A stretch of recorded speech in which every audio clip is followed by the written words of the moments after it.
For every local business, you must have a local business profile through Google. That's the last place you can still win organically. Winning with your website's dead. AI's killed that. The problem is that AI is disrupting ads very badly right now. So what I would say, the whole market is moving to, instead of search engine optimization, it's everywhere optimization. Kyle Bailey, managing director at Front Burner Marketing, has been in the digital game since 2010, back when Facebook business pages were still a new thing. He's seen it all, from SEO versus PPC debates to the rise of AI content. In this episode, he breaks down how local businesses can still win big, even in the age of ChatGPT and shifting algorithms.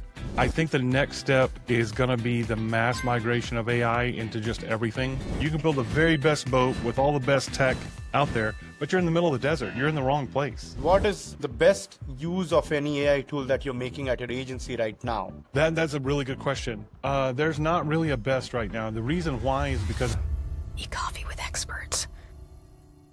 Hey, hi everyone. Welcome to your show, E-Coffee with Experts. This is your host, Ranmay here. And today we have Kyle Bailey, who is the Managing Director of Front Burner Marketing with us. Hey, Kyle, how's it going? Doing well, man. Doing well. How are you? Doing well. Can't really complain. Kyle, before we move any forward, let's get to know more about you. Walk us through your journey. How did it all start? How were you growing up? And also a bit about your agency. What do you guys do? What do you guys specialize in? I know it's getting a long one, but yeah, and then we'll take it from there. Perfect. Yeah. So I started my agency back in 2010. I had gotten into digital marketing in late '08 and I was doing some business development for a couple of guys, and just kept coming back to this core problem that my customers were having, in that their sales weren't connecting with their SEO.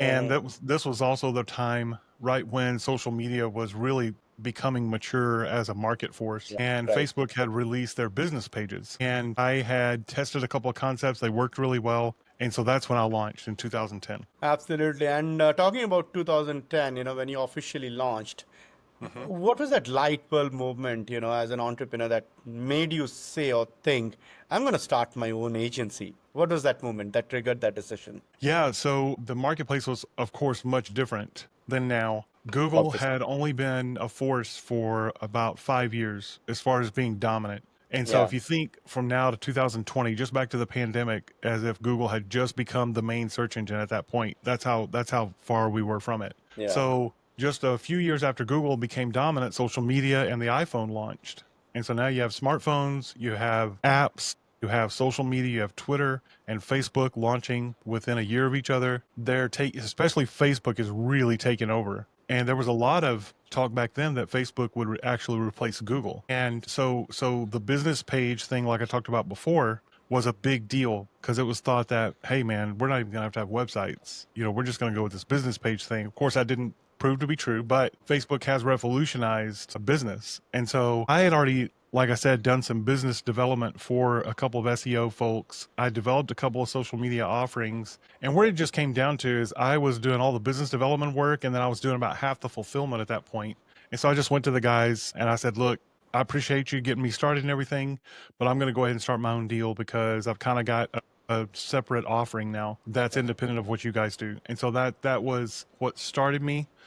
And it was, it's a scary thing to launch out on your own and not have any safety net. But I felt like what I could offer my clients was unique enough and brought enough value that it was a good enough reason to start. Absolutely. Starting back in 2010, and obviously, like you mentioned, Google was starting to become a force back then.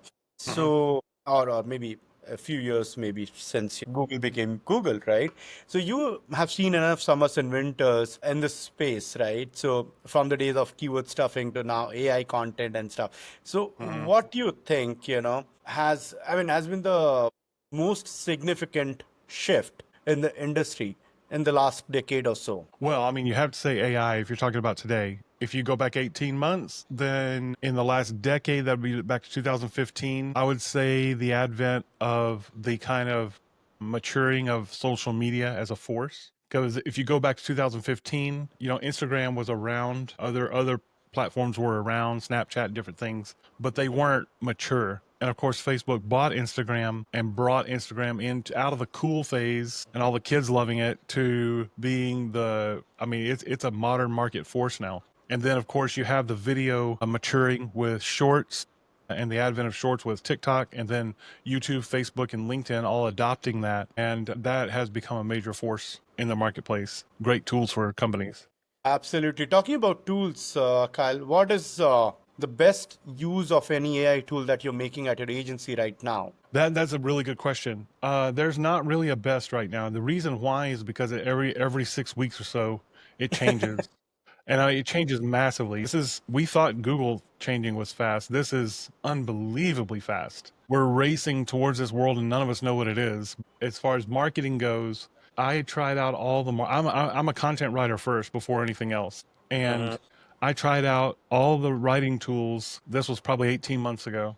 And they were okay. You know, they wrote at what I would consider somebody just below hireable would write. Like, this is somebody that might bring you something and you'd go, okay, I can see what you're trying to do, but I'm going to have to do so much work on this. It's not worth paying you money as a writer, but you could take that and go do something with it. And so if you had trouble ideating, like coming up with new stuff, then you could use AI to do that. Now where it's come to is not only will it write really coherently, you can even get it to write an active voice now, which I couldn't ever get it to do before. You can also get it to take a piece and think it through and come up with different avenues. You can ask questions, which I recommend. One of the top prompts out there is there anything else that you haven't told me? Or is there anything else that I should be thinking about? Can you develop this idea more? And it will come back with a whole different angle and just in a few seconds.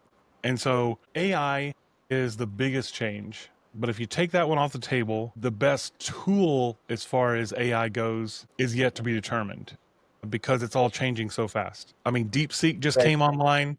DeepSeek, I'm seeing DeepSeek getting integrated into all my tools now. I think the next step is going to be the mass migration of AI into just everything. It's kind of there now, but it's not where it's going to be. So there's no telling. I would say ChatGPT for overall, if you're in a local business, you should be looking, you should always search your category. Like if you're a plumber in Poughkeepsie, Idaho, you know, you search Poughkeepsie plumber and you should search that in all the platforms. But ChatGPT has the largest market share right now. So you need to figure out where you rank with ChatGPT.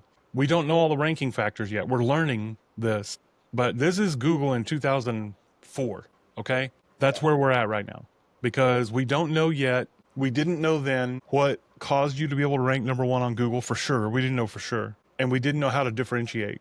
And so AI is in that space right now. You're in the wild, wild west right now. Absolutely. And since we are talking about tools and local SEO you mentioned, or local businesses, what is your current go-to tech stack, Kyle, for dominating local SEO in 2025? Yeah.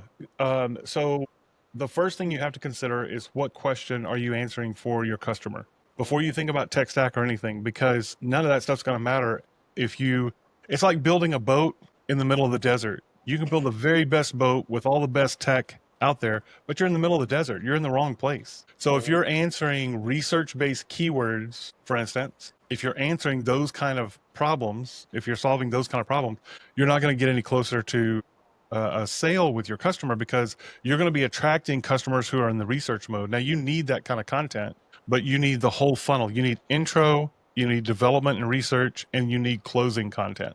So the first thing I would recommend is go after the closing questions. Like, how do I buy this from you? What's the best way to buy? What are the things I should fear or be concerned about when buying this service from you?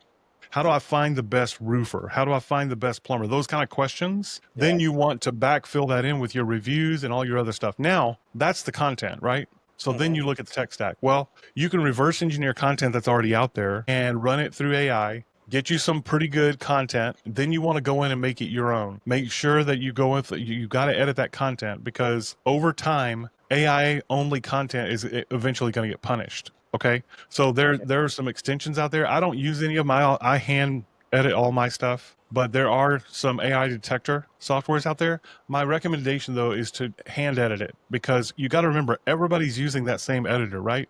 They're all using that same one. So if you've got 1 million people out there, the content is still going to be similar. And eventually what your consumer wants, what your ideal customer wants, is a unique experience with the person that they're going to do business with, right? And so To that end, you want to craft good content on solid websites that are built with SEO fundamentals, because that's how AI is finding your content anyway. They're using the same fundamentals that Google has used for a long time, and they're finding your content. And they're going to return that as the best answer to the question, right? So I use SEO Meta in one click. This is a free extension on Chrome. It's really great. It's completely free. There's not even an upsell. I don't even know if there's anything else connected to it. It's unusual. I use Clipboard Pro. That sounds like a minor thing, but it's actually really useful because you can go back and find stuff you were using 2 hours ago that you put on your clipboard, and it saves you a lot of time. I use Skipper. Let me make sure I've got that name right. Yeah, Skipper.co. It's a tab manager, and it both saves and organizes tabs that you've been working on. Anything you haven't touched in an hour, it'll close them. That's a really good one. Keywords Everywhere is a really inexpensive keyword research tool that gives you so much data, and they've integrated a video summary tool. So you can shoot a video, an informational video about your product, upload it to YouTube, then go to Claude, ChatGPT, and Gemini and ask for a summary from each of them, combine it all together, and you've got yourself several pieces of content.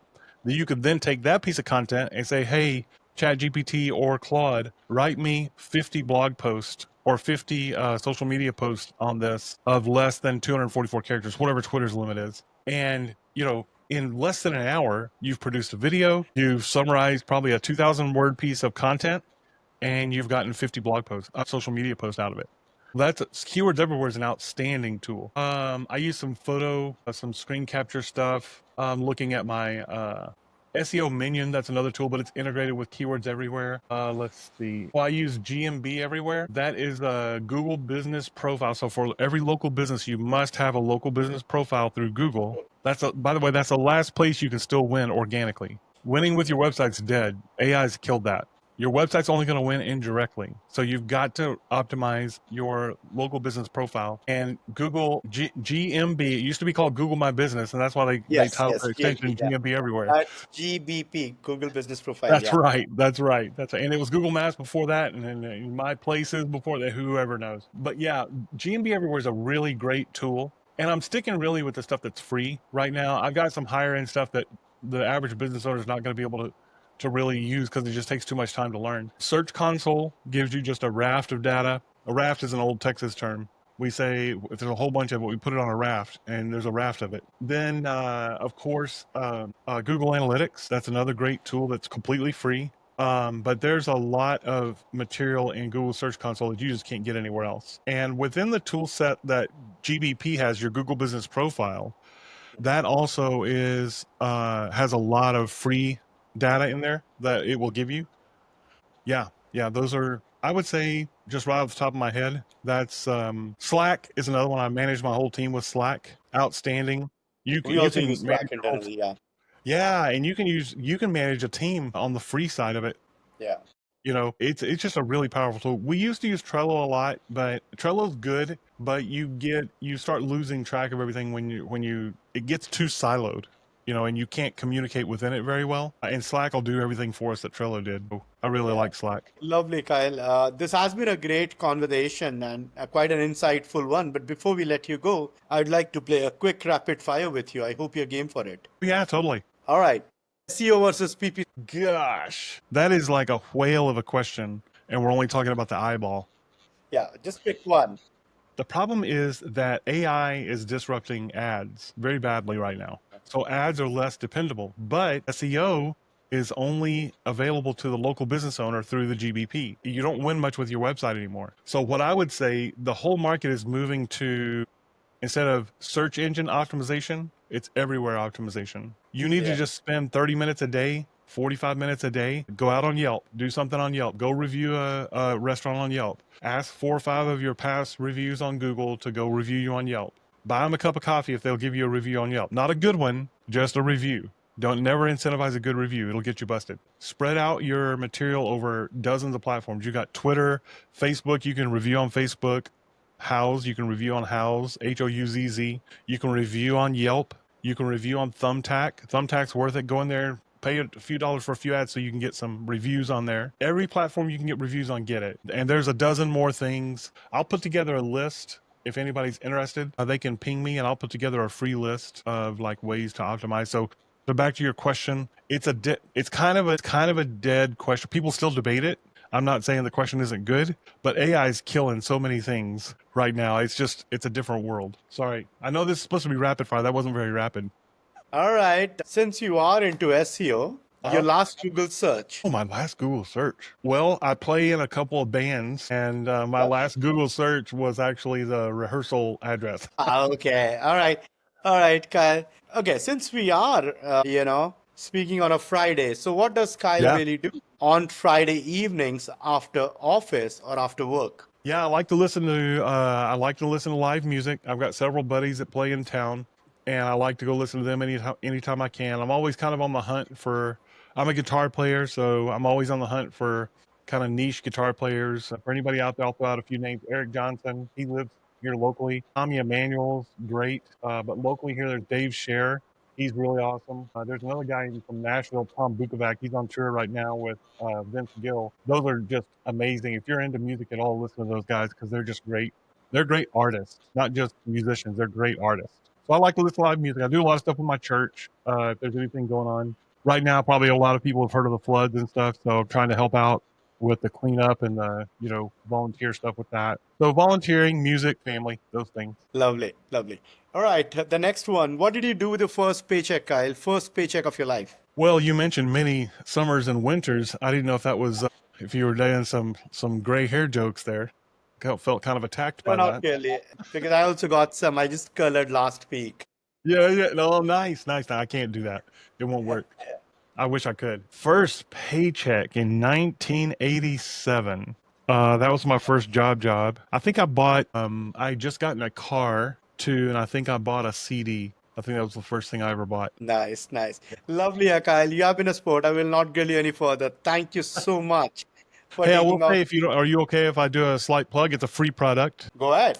Okay. I've just got a free Google business profile and AI strategy guide. Anybody that can reach me, I can give you the link for it, and we can pop that in later. Absolutely. On that note, how would our audience reach out to you? Yeah, you can reach me. I'm the Kyle Bailey on LinkedIn, Facebook, Twitter. You can also find me on Front Burner Marketing. So frontburnermarketing.net. There's a .com up in Ohio, but they're Yankees. I'm just messing. I'm just kidding. But yeah, frontburnermarketing.net or the Kyle Bailey. Lovely. Great, Kyle. This has been a great conversation. Once again, thank you so much for taking out time to do this with us. I really appreciate it. Yeah, absolutely. Thanks a lot. I appreciate the opportunity. Cheers. All right. Have a great day.